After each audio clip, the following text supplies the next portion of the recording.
मेरी माता तो बहुत ही दयालु हैं, अपने भक्तों की रक्षा सदैव करती हैं।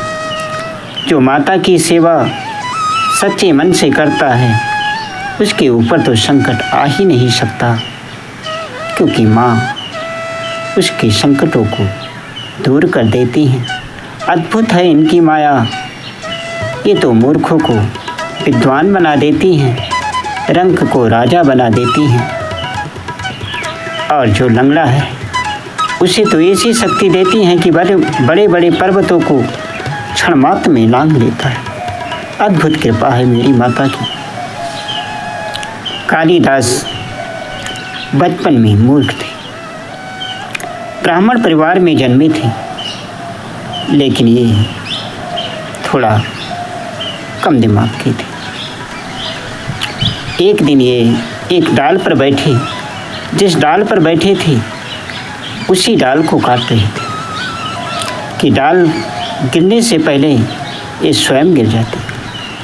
तब तक वहाँ पर कुछ विद्वान आ गए और उन्होंने इनसे कहा, मैं आपकी शादी कराऊंगा, लेकिन बस आपको मौन रहना होगा, क्योंकि उन विद्वानों का राज दरबार में अपमान हुआ था। वह अपमान का बदला लेने के लिए उन्होंने प्रतिज्ञा की थी कि मैं इस कन्या का विवाह ऐसे महामूर्ख से कराऊंगा कि जीवन भर पछताए। जब कालिदास वहाँ पर पहुँच गए तो विद्वत्मा ने एक अंगुली दिखाई, तो कालिदास ने 2 अंगुलियाँ दिखाई। विद्वानों ने उसका अर्थ भी समझाया कि आपने कहा, और जब विद्वत्मा ने पुनः हाथ के पंजे दिखाए तो कालिदास ने हाथ को बंद करके दिखाया।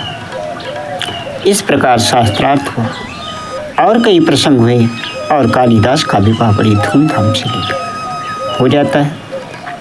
कालिदास उस कन्या को लेकर के जब अपने घर पर पहुंचे और रात्रि के समय जब उस कन्या को पता चला कि कालिदास तो मूर्ख हैं, उसने कालिदास को नीचे ढकेल दिया। कालिदास नीचे गिर जाते हैं और माता काली जी की कृपा से कालिदास तो बहुत बड़े विद्वान बन गए। उन्होंने अभिज्ञान शाकुंतलम लिख दिया।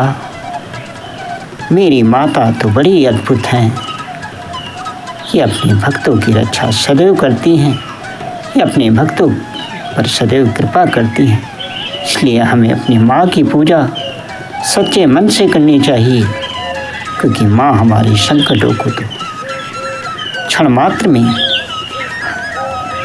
दूर कर देती है। बोलिए जगदम्बे मैया की जय, काली मैया की जय, उमापति महादेव की जय। जय जय श्री सीताराम।